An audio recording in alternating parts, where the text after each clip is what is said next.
আসসালামু আলাইকুম ওয়া রাহমাতুল্লাহি ওয়া বারাকাতুহু নাহমাদুহু ওয়া নুসাল্লি আলা রাসূলিহিল কারীম قال الله عز وجل في القرآن العظيم أعوذ بالله من الشيطان الرجيم بسم الله الرحمن الرحيم وعباد الرحمن الذين يمشون على الأرض هونا وإذا خاطبهم الجاهلون قالوا سلاما صدق الله المولانا العظيم وصدق رسوله النبي الكريم সুপ্রিয় দর্শক মণ্ডলী কাছে দূরে কিংবা দেশে বা দেশের বাহিরে যে যে অবস্থান থেকে চোখ রেখেছেন নিউজ ফোনের পর্দায় আপনাদের প্রিয় অনুষ্ঠান জেসিএক্স ইসলাম আমরা অনুষ্ঠানে দেখার জন্য সকলকে আজকের এই সুন্দর আয়োজনে স্বাগত জানাচ্ছি। আল্লাহ রাব্বুল কারীম মাহে রমাদান দিয়েছেন, অত্যন্ত বরকতময় মাস, বরকতময় দিন আমরা কিন্তু অতিবাহিত করছি আলহামদুলিল্লাহ, রোজাগুলো পালন করছি। রাসূল আকরাম সাল্লাল্লাহু আলাইহি সাল্লাম রমাদানকে 3 ভাগে ভাগ করেছেন, অর্থাৎ আমাদেরকে সহজে প্রাপ্তির জন্য রহমত, মাগফিরাত এবং নাজাতের জন্য বলেছেন আউয়ালুহু রাহমা। প্রথম দশক হলো রহমত, দ্বিতীয় দশক হলো মাগফিরাত, তৃতীয় দশক হলো ইতকুম মিনান নার, জাহান্নাম থেকে মুক্তির। আল্লাহ পাক সবসময় আমাদেরকে রহমত করতে পারেন, তবে বিশেষ রহমতগুলো প্রাপ্তির সময় কিন্তু মাহে রমজানের প্রথম 10 দিন। আজকে আমরা আলোচনা করব যে বিশেষ রহমত প্রাপ্তির সহজ উপায় কি। আলোচক হিসেবে আমাদের সাথে আছেন বিশিষ্ট ইসলামী চিন্তাবিদ, শিক্ষাবিদ, মিডিয়া আলোচক শেখ ডক্টর মোহাম্মদ আব্দুল কাদের, অধ্যাপক, ঢাকা বিশ্ববিদ্যালয়। আসসালামু আলাইকুম ওয়া রাহমাতুল্লাহি ওয়া বারাকাতুহু। ওয়া আলাইকুম আসসালাম ওয়া রাহমাতুল্লাহ। জি মুহতারাম, কেমন আছেন? আলহামদুলিল্লাহ, আপনি কেমন আছেন? আলহামদুলিল্লাহ, আল্লাহ তাআলা খুব ভালো রেখেছেন। আপনার কাছে আমরা জানবো যে রহমতের দিনগুলো তো চলে যাচ্ছে, একদম শেষের পর্যায়ে কিন্তু আজকে 7ম রোজা আমরা পালন করছি। তো এই বিশেষ রহমতগুলো পাওয়ার সহজ উপায় কি আপনার কাছে আমরা বিস্তারিত শুনব। ধন্যবাদ। বিজ্ঞ উপস্থাপক চমৎকার বলছিলেন। আসলে রহমতের মাস, মাগফিরাতের মাস, নাজাতের মাস মাহে রমাদান। আল্লাহ জাল্লা শানুহু আমাদেরকে বিশেষ নেয়ামত হিসাবে মাসটি দিয়েছেন। যেমন রাসূল বলেছেন, আতাকুম নিয়ামাতুম মিনাশ শুহুরি শাহরু রমাদান। তোমাদেরকে মাসসমূহের মধ্যে এই মাসটি তথা রমজান মাস নেয়ামত হিসেবে দান করা হয়েছে। আল্লাহ রাব্বুল আলামিনের অফুরন্ত রহমত এই মাসে বর্ষিত হয়। হাদিসের মধ্যে 2টো হাদিস আমরা স্পষ্ট দেখতে পাই। একটা বলেছেন, ইজা দাখালা রমাদান ফুতিহাত আবওয়াবুর রাহমা। রমজান যখন শুরু হয় তখন আল্লাহ তাআলার রহমতের দরজাগুলোকে খুলে দেন। অন্য একটা হাদিসে আল্লাহ রাসূল বলেছেন যে ইজা দাখালা রমাদান ফুতিহাত আবওয়াবুল জান্নাহ গুল্লিকাত আবওয়াবুন নার ওয়া সুফিদাতিশ শায়াতিন। যখন রমজান শুরু হয় তখন থেকেই আল্লাহ তাআলা জান্নাতের দরজাগুলোকে খুলে দেন আর জাহান্নামের দরজাগুলোকে বন্ধ করে দেন এবং শয়তানকে শৃঙ্খলাবদ্ধ করে রাখেন। একটা মানুষের জন্য আল্লাহ তাআলার এই যে বিহিত ব্যবস্থা, এগুলো কখন, যখন তার প্রতি অবারিত রহমত হয়। একজন মানুষকে আল্লাহ খুব পছন্দ করেন বলেই তার জন্য জান্নাতের দরজাগুলো খুলে দিচ্ছেন, তাকে নির্বিঘ্নে নিরাপদে জান্নাতে যাওয়ার জন্য জাহান্নামের পথগুলোকে বন্ধ করে দিচ্ছেন এবং শয়তান যাতে করে তাকে পদস্খলন করতে না পারে সেই জন্য তাকে শৃঙ্খলাবদ্ধ করে রাখছেন। এটা হলো আমাদের জন্য আল্লাহর বিশেষ রহমত। এবং যেই কাজগুলো আমরা করতে পারি তার মধ্যে একটা কাজ তো আল্লাহ আমাদেরকে বিধিবদ্ধ বা ফরজ করে দিয়েছেন, ফামান শাহিদা মিনকুমুশ শাহরা ফালিয়াসুম। এই মাহে রমাদান ফেরে আমাদের জন্য আল্লাহ বিধান করে দিয়েছেন আমরা যেন সিয়াম পালন করি। এরপর রাসূল আকরাম সাল্লাল্লাহু আলাইহি ওয়াসাল্লাম আমাদেরকে আরও কিছু কাজ দিয়েছেন, যেমন জাআলাল্লাহু সিয়ামা ফরিদাতান ওয়া কিয়ামা লাইলিহি তাতাওয়ান। আল্লাহ রাসূল বলছেন যে এই মাসে দিনগুলোকে সিয়ামের জন্য আর রাতগুলোকে কিয়ামের জন্য। কিয়ামটা কি? কিয়ামটা হলো রাত জেগে ইবাদত করা। আমরা ধরুন এই যে 9 রাকাত এশার নামাজের পরে 20 রাকাত তারাবি নামাজ পড়ছি, এটা কিন্তু আল্লাহ তাআলা আমাদেরকে বিশেষ একটা আমল দিয়েছেন যেটা রমজানের বাহিরে আর কখনো করি না। এবং সেই 20 রাকাতের মধ্যে আবার পবিত্র কোরআন কারীমের তেলাওয়াত হয়। প্রথম 6 দিন আমরা 1.5 পারা করে এবং পরবর্তীতে 20 দিন আমরা 1 পারা করে তথা 30 পারা কোরআন তেলাওয়াত করা। এই যে শাহরু রমাদান আল্লাযী উনজিলা ফিহিল কোরআন, কোরআন কারীমের নাজিলের মাস হলো মাহে রমাদান। আমরা সেই মাসে কোরআন চর্চা করছি, কোরআন পড়ছি, কোরআন অধ্যয়ন করছি এবং রাতগুলোতে আরও যেটা করি সেটা হলো আমরা কোরআন পাঠ করে, আল্লাহর জিকির করে, তাহাজ্জুদের নামাজ পড়ে। যেই বিহিত ব্যবস্থা, এটা একটা অফুরন্ত রহমতের ব্যবস্থা। এরপর যেটা সেটা হলো এই আল্লাহ মুত্তাকি বানানোর একটা কৌশল আমাদেরকে দিয়েছেন যে তোমরা যদি সিয়াম পালন করো তাহলে তোমরা মুত্তাকি হতে পারবে। এখন মুত্তাকিটা কি? মুত্তাকিটা যদি সহজভাবে বলি সেটা হলো এই আল্লাহ জাল্লা শানুহু যে কাজটি করতে বলেছেন সেটা করা, যেটা করতে নিষেধ করেছেন সেটা বর্জনকারী, তিনি হলেন মুত্তাকি। তার মানে তিনি আল্লাহর দেওয়া বিধান অনুসারে জীবন গঠন করবেন এবং যেগুলো করতে নিষেধ করেছেন সেগুলো থেকে তিনি নিজেকে বিরত রাখবেন।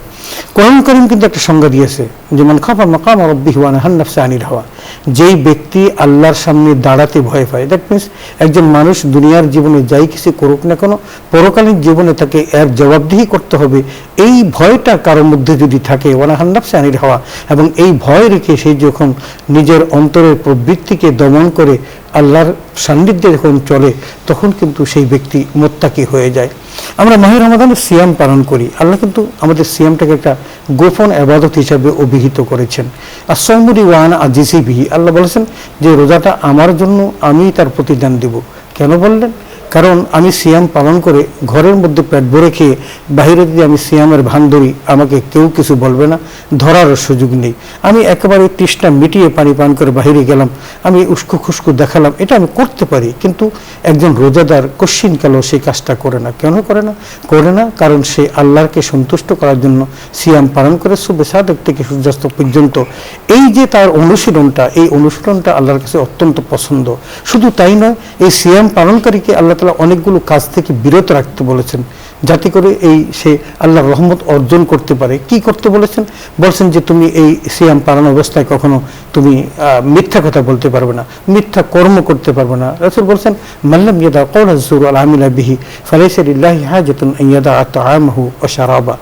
কেউ যদি সিয়াম পালন করলো কিন্তু মিথ্যা কথা বললো, কেউ যদি সিয়াম পালন করলো মিথ্যা কর্ম করলো, মিথ্যা সাক্ষ্য দিল, মিথ্যা কসম করে ব্যবসা বাণিজ্য করলো, ওজনে কম দিল, মজুদদারি করলো, এই মানুষগুলি যদি করে, আল্লাহ বলেন ফালা হাজাত লি আন ইয়াদা তাআমাহু ওয়া শারাবা, ওই ব্যক্তি খানা পিনা বন্ধ রাখাতে আমি আল্লাহর কিচ্ছু যায় আসে না। শুধু তাই নয়, রাসূল আকরাম সাল্লাল্লাহু আলাইহি ওয়াসাল্লাম বলেছেন সিয়াম যদি তুমি পালন করো, তোমার অঙ্গ প্রত্যঙ্গের সিয়াম তোমাকে পালন করতে হবে।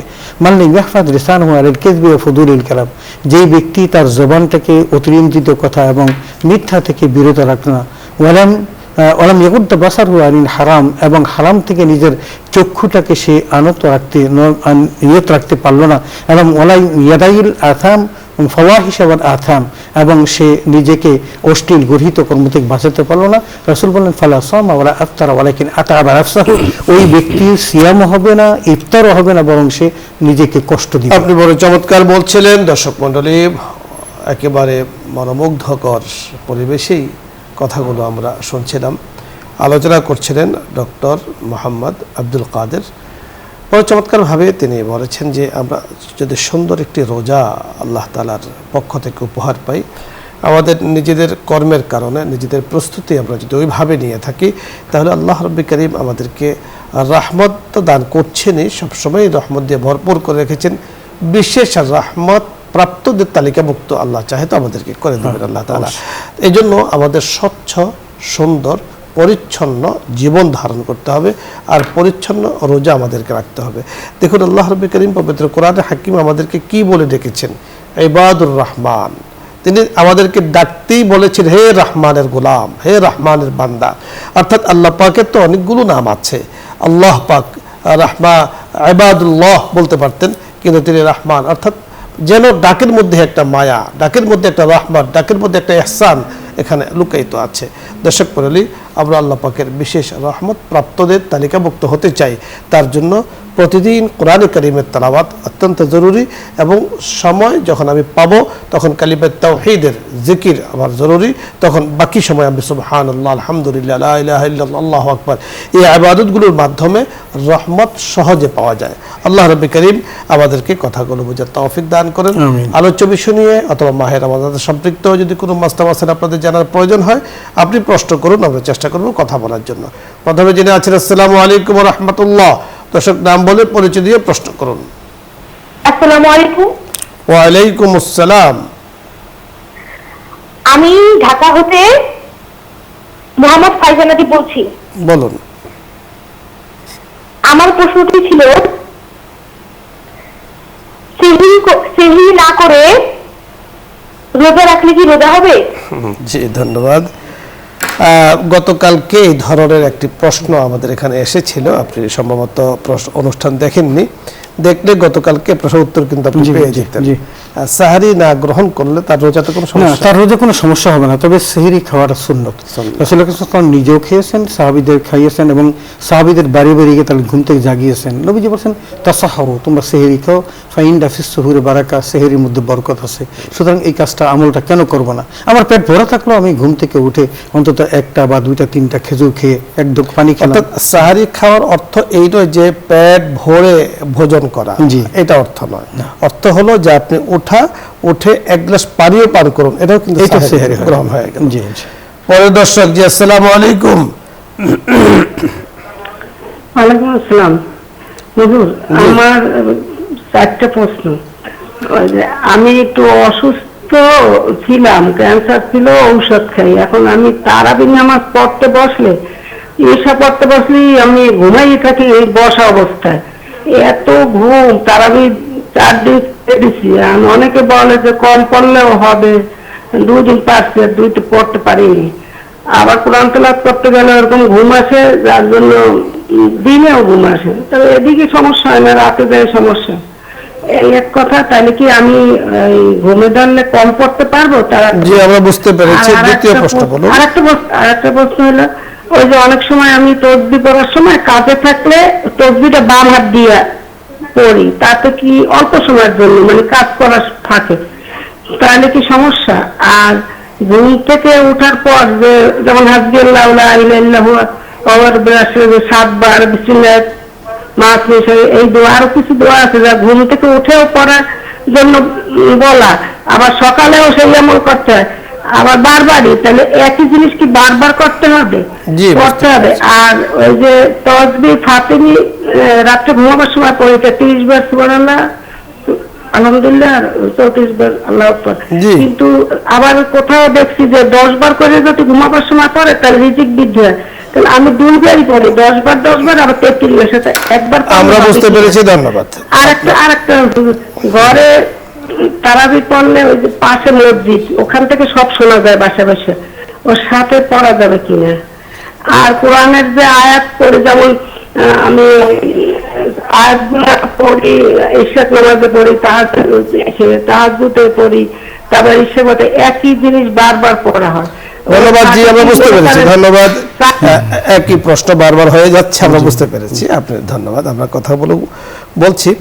আপনি প্রথমত যে প্রশ্নটি করেছেন যে অসুস্থতার কারণে আপনাকে ওষুধ খেতে হয়, তো সেক্ষেত্রে ঘুমের একটা ভাব ওনার মধ্যে আছে, তন্দ্রা যাকে বলা হয়, তো যার কারণে পুরো তারাবি উনি পড়তে পারছেন না। তার সুযোগ আছে কিনা?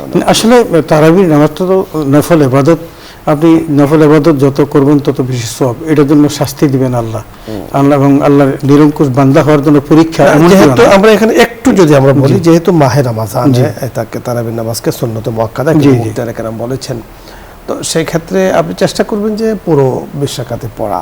একান্ত যদি না পারেন, যেটা আছে, যেটা একান্ত যদি না পারেন, সেই ক্ষেত্রে সুযোগ তো মাযুরের জন্য কিন্তু সুযোগ আছে।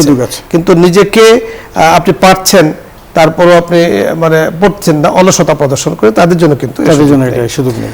তারাবি আরেকটি প্রশ্ন করেছেন যে উনি বাম হাতে তাসবিহ পড়েন কোনো কারণে, এটা কোনো সমস্যা? এটা কোনো সমস্যা নেই। ঘুম থেকে উঠে যে দোয়াগুলো আপনি পড়ছেন, সকালেও এই দোয়া পড়ছেন, কোনো সমস্যা নেই। না, এগুলো আপনি যত পড়বেন, আপনি তেলাওয়াতে কালামে পাক বা দুরুদ এগুলো যত পড়বেন তত সওয়াব। আসলে আমরা একটা জিনিস ভুল বুঝান, যেটা অপনোদন করা দরকার, সেটা হলো এই, আমরা কিন্তু কবর জগৎ থেকে জান্নাত জাহান্নামের ফয়সালা পর্যন্ত হাজার লক্ষ বছর থাকবো। তো এই লক্ষ হাজার বছরে যে আমাদের পুঁজি দরকার, সে পুঁজি তো আমাদেরকে এই অল্প সময়ের মধ্যে তৈরি করতে হবে। অত্যন্ত গুরুত্বপূর্ণ আপনি কথা বলেছেন যে হাজার হাজার বছর সেখানে থাকবো, তার জন্য তো এই অল্প হায়াতে আরো অনেক বেশি সামানা। আপনি সুন্দর বলেছেন। তাসবিহ ফাতিমি তো নামাজের পরে পড়া, বাট উনি যদি অন্য সময়ও তাসবিহ ফাতিমা গুলো পড়েন, কম বেশি পড়ে, তাতে তো কোনো সমস্যা নেই। হ্যাঁ, জি, ধন্যবাদ। ওনার বাসার থেকে সম্ভবত মসজিদের তারাবির আওয়াজ শোনা যাচ্ছে, তো এখন তো উনি কি ইক্তেদা করতে পারবেন মসজিদের সাথে? না, ইক্তেদা করা যাবে না, তবে তিনি তেলাওয়াত শুনতে পারবেন, তেলাওয়াত শোনার সওয়াব পাবেন। তেলাওয়াত আপনি শুনবেন, সওয়াব পাবেন, কিন্তু ওই জামাতের সাথে আপনি শরীক হতে পারবেন না, কারণ মাঝখানে যেই প্রাচীর আছে, দেয়াল আছে, একই ভবন নয়, এতে করে মাসলাগত সমস্যা আছে। এজন্য আপনি ঘরে একই নামাজ পড়ুন, তবে মসজিদে যে তেলাওয়াতটি হয় সেটি আপনি শুনুন, নিঃসন্দেহে সওয়াব। পরের দর্শক, আসসালামু আলাইকুম ওয়া রাহমাতুল্লাহ। আসসালামু আলাইকুম। প্রশ্ন বলুন। আসসালামু আলাইকুম। ওয়া আলাইকুম আসসালাম ওয়া রাহমাতুল্লাহ। আমার একটা প্রশ্ন আছে। বলুন। প্রশ্নটা হচ্ছে, আমার ঘরের সঙ্গে একটা অপর ঘর আছে। ঘরটা হচ্ছে ওখানে আছে, মসজিদ একটু দূরে, লোকজন নামাজ পড়তে যায়। 30 বছর হচ্ছে আমার বিয়ে হচ্ছে এখানে, কিন্তু ওখানে মসজিদে পুরুষ মানুষের নামাজটা দেখি না। কিন্তু মাঝে মধ্যে আমরা মহিলারা ঈদের সময় নামাজ পড়তাম।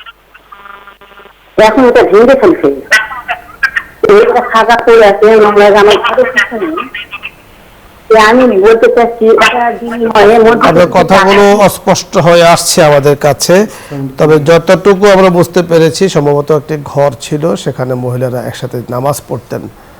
তো নামাজ পড়া তো ঠিক আছে, বাট মহিলাদের জামাত কিন্তু ঠিক নেই। মহিলাদের জামাত মহিলারা করতে পারেন না, অবশ্যই জামাতের জন্য ইমাম পুরুষ হওয়া জরুরি। ধন্যবাদ। পরে দর্শক, আসসালামু আলাইকুম ওয়া রাহমাতুল্লাহ।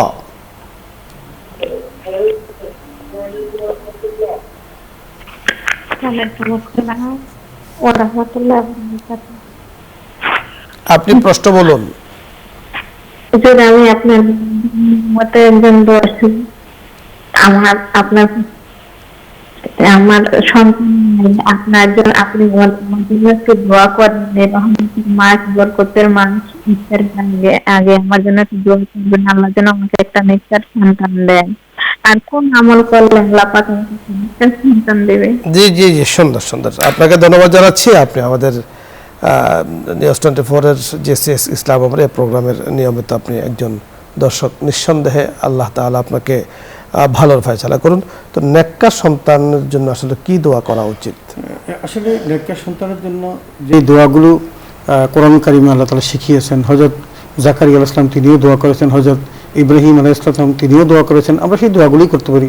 রব্বি হাবলি মিন লাদুনকা যুররিয়াতান তাইয়্যিবা, আর রব্বানা হাব লানা মিন আজওয়াজিনা ওয়া যুররিয়াতিনা কুররাতা আয়ুন ওয়াজআলনা লিল মুত্তাকিনা ইমামা। এই দোয়াগুলো আমরা বেশি বেশি রব্বি হাবলি মিনাস সালিহিন। আপনি ছোট্ট দোয়া রব্বি হাবলি মিনাস সালিহিন আপনি মুখস্থ করে নিতে পারেন।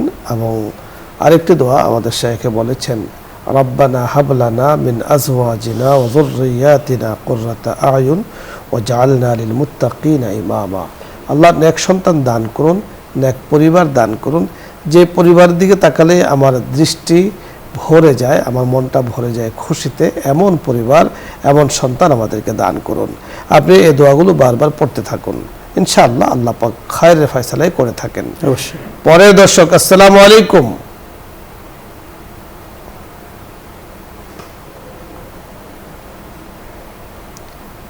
দর্শক শুনতে পেয়েছেন? প্রশ্ন বলুন। হ্যালো, আসসালামু আলাইকুম। ওয়ালাইকুম আসসালাম। আমি ধর্মপাড়া নম্বর থেকে ইনুল বলছিলাম। জি, প্রশ্ন বলুন। হ্যাঁ, আজকে 11টার সময় আমাদের এক খ্যাতির আত্মীয় জানাজা পড়ে আসলাম। হুজুরের ওয়াজ ফরমাইলেন যে 1 মাসে যে রোজা রাখলো এবং 30 দিন এই আপনার তারাবি নামাজ পড়লো, তার বিগত 11 মাসের গুনাহ আল্লাহ রাব্বুল কাফার মাফ করে দিবেন। এটা কি সেই হাদিস? আসলে এই কথাটি, প্রশ্নটি আপনি আরেকবার বলেছিলেন, আমরা আপনাকে পরিষ্কার করে যেটা বলছি যে হাদিসে আসলে কি বলা আছে বুঝতে পেরেছেন কি? মানে মান সামা মান কামা, জি, দুটো আছে, একটা সিয়াম সম্পর্কে, একটা কিয়াম সম্পর্কে। ঈমানুন ওয়া ইহতিসাব, জি, এগুলো কিন্তু সহিহ হাদিস, এবং আবু হুরায়রা কর্তৃক বর্ণিত হাদিস, যা বুখারী শরীফে আছে, মান সামা রমাদান ঈমানান ওয়া ইহতিসাবান গুফিরা লাহু মা তাকাদ্দামা মিন যামবি ওয়া মান কামা রমাদান ঈমানান ওয়া ইহতিসাবান গুফিরা লাহু মা তাকাদ্দামা মিন যামবিহি। অর্থাৎ 1 বছরের আগের গুনাহ আল্লাহ তাআলা মাফ করে দেন। আসলে এখানে প্রশ্নটি জাগেছে, ওরা এসেছে ওই জায়গাতে যে এখানে গুনাহ দ্বারা কোন গুনাহ আল্লাহ তাআলা মাফ করবেন। ইমাম তহাবি রহমতুল্লাহ আলাই এবং শাহ ওলিউল্লাহ মুহাদ্দিস দেহলভী রহমতুল্লাহ আলাই এই হাদিসের ব্যাখ্যায় পরিষ্কার বলেছেন যে এই গুনাহ দ্বারা মাফ হবে আসলে মূলত সগীরা গুনাহ। সগীরা গুনাহগুলো মাফ হবে, আর কবিরা গুনাহ মাফের জন্য অবশ্যই তওবা করতে হবে, অবশ্যই তওবা করতে হবে। এখানে মুতাজিলাদের একটা সম্প্রদায় এবং খাওয়ারিজদের এবং আসহাবে জাওয়াহিরদের একটা সম্প্রদায়, তারা এই কথাটা বলেন যে আসলে এই গুনাহ দ্বারা সমস্ত গুনাহ আল্লাহ তাআলা মাফ করে দেবেন, এটা তাদের মত। কিন্তু আহলে সুন্নাতুল জামাতের আকীদা এবং বিশ্বাস যে এর দ্বারা সগীরা গুনাহ মাফ হবে, কবিরা গুনাহের জন্য অবশ্যই তওবা জরুরি। তো ইমাম সাহেব যে হাদিসটি বলেছেন নিঃসন্দেহে সহিহ হাদিস, বুখারীতে এসেছে যে সমস্ত মাফ করে দেওয়া হবে, গুফিরা লাহু মা তাকাদ্দামা মিন যামবিহি, তার আগের গুনাহ মাফ করা, আগের সকল গুনাহ মাফ। হাদিসের মধ্যে কিন্তু এই শব্দটা নেই। হ্যাঁ, ধন্যবাদ মোহতারাম, আপনাকে ধন্যবাদ। পরের দর্শক জি, আসসালামু আলাইকুম ওয়া রাহমাতুল্লাহ। আসসালামু আলাইকুম। ওয়া আলাইকুম আসসালাম। আমি ঢাকা হতে মোহাম্মদ আসিফ বলছিলাম। জি বলুন। আমার দুটি প্রশ্ন ছিল। বলুন, দুটি প্রশ্ন। প্রথমটি হচ্ছে, রাতে খাদ্য কণা লেগে থাকলে কি রোজা হবে? আর দ্বিতীয়টি আরেকবার হচ্ছে, প্রথম প্রশ্ন আরেকবার বলুন। আমার প্রশ্নটি হচ্ছে, দাঁতে খাদ্য কণা লেগে থাকলে কি রোজা হবে? জি জি। আর দ্বিতীয় প্রশ্নটি হচ্ছে, যদি কারো শরীর তুলনামূলকভাবে বেশি খারাপ হয় তাহলে কি রোজাটি গ্রহণ করতে পারবে? জি ধন্যবাদ। দুটো প্রশ্ন খুবই গুরুত্বপূর্ণ, প্রশ্নগুলো বুঝতে পেরেছেন। দাঁতে যদি খাদ্য লেগে থাকে আর সেটাকে খেয়ে ফেলে অথবা লেগে আছে, তো তার জন্য কি হুকুম? আসলে যদি কোনো খাদ্য দাঁতে লেগে থাকে এবং সেটা যদি পেটে চলে যায় তাহলে রোজা ভেঙে যাবে, এবং সেই পরিমাণটা হতে হবে বুট পরিমাণ হতে হবে। এটা যদি হয় তাহলে পেটে চলে গেলে তাহলে রোজাটা ভেঙে যাবে। হ্যাঁ, সুন্দর বলেছেন। অর্থাৎ দাঁতের যে খাবারটা, এই খাবারটা যদি যে বুট আমরা খেয়ে থাকি এই বুটের সমপরিমাণ হয়ে থাকে আর সেটাকে আপনি ফেলে দেন, রোজা ভাঙবে না। আর সেটাকে যদি আপনি খেয়ে ফেলেন তাহলে কিন্তু রোজাটা ভেঙে যাবে, কারণ এই খাবারটা আপনার ভিতরে চলে যাচ্ছে। আর আরেকটি প্রশ্ন আপনি করেছেন যে শরীর যদি অনেক খারাপ হয়ে থাকে তাহলে তো রোজা ভাঙার কিন্তু না, সেখানে যে কথাটা আল্লাহ কোরআন কারীমে বলছেন, আমান কানা মারিদান আও আলা সাফারিন ফাইদ্দাতুম মিন আইয়ামিন উখার। এখন সেই মারিদটা কিরকম হতে হবে? একজন বিশেষজ্ঞ ডাক্তার যদি বলে যে আপনি সিয়াম পালন করতে পারবেন না, আপনার ক্ষতি হবে, সেই ক্ষেত্রে আপনি ইচ্ছা করে ইস্তেমবাদ করে যদি আপনি রোজা ভাঙেন তাহলে হবে না। আল্লাহ বলেন আমান তাতাওয়া খায়রান ফাইয়া খায়রুল্লাহ ওয়া আন তাসুমু খায়রুল লাকুম ইন কুনতুম তা'লামুন।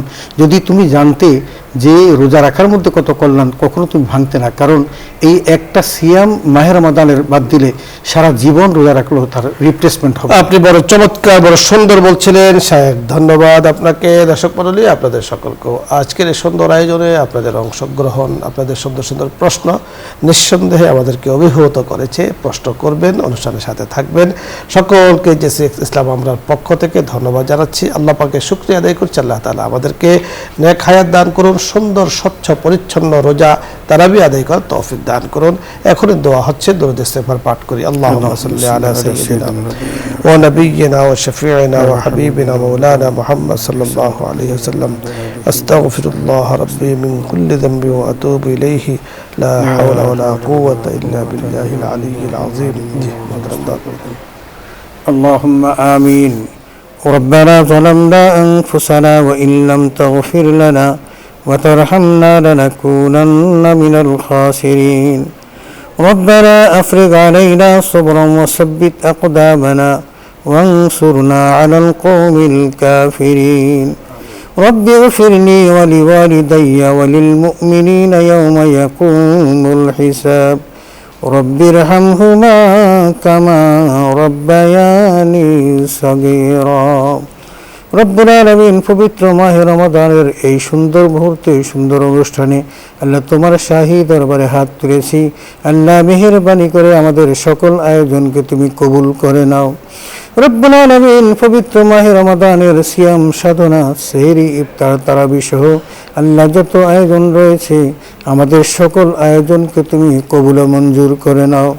রব্বুল আলামিন, পবিত্র মাহে রমাদানের সমস্ত নিয়ামত আমাদের নসিব করে দাও। রব্বুল আলামিন, আমাদের প্রত্যেকের মা বাবা, ভাই বোন, আত্মীয় স্বজন, পাড়া প্রতিবেশী, আল্লাহ খুসুসান এই অনুষ্ঠানের পৃষ্ঠপোষক চেয়ারম্যান মহোদয়ের আত্মীয় স্বজন যারা কবরে শায়িত, আল্লাহ প্রত্যেকের কবর আযাব কিয়ামত পর্যন্ত মাফ করে দাও। রব্বুল আলামিন, তাদের কবরগুলোকে রওজাতুম মিন রিয়াজিল জান্নাত বানাইয়া দাও। আল্লাহ কবরগুলোকে নূরুম মিন আনওয়ারিল জান্নাত বানাইয়া দাও। রব্বুল আলামিন কবরে রেখে জান্নাতের সকল নিয়ামত তাদের নসিব করে দাও। আল্লাহ কবর হাসর মিজান ফুলসিরাত পার করে সকলকে জান্নাতুল ফেরদাউসে পৌঁছাইয়া দাও। রব্বুল আলামিন যারা হাত তুলেছি আমাদের প্রত্যেকের জীবনের সকল গুনাহগুলো মাফ করে দাও। আল্লাহ অনুষ্ঠানের পৃষ্ঠপোষক আল্লাহ তার সমস্ত ব্যবসাগুলোকে সাফল্যমণ্ডিত করে দাও। আল্লাহ তাকে হায়াতে বারাকা দান করো, মান ও সম্মান ইজ্জতের সাথে বেঁচে থাকার তৌফিক দিয়া দাও। সুবহানা রাব্বিকা রাব্বিল ইজ্জাতি আম্মা ইয়াসিফুন ওয়া সালামুন আলাল মুরসালিন। রব্বি ইগফিরলি ওয়া লিওয়ালিদাইয়া ওয়া লিল মুমিনিনা ইয়াওমা ইয়াকুমুল হিসাব। সুবহানা রাব্বিকা রাব্বিল ইজ্জাতি আম্মা ইয়াসিফুন ওয়া সালামুন আলাল মুরসালিন ওয়ালহামদুলিল্লাহি রাব্বিল আলামিন।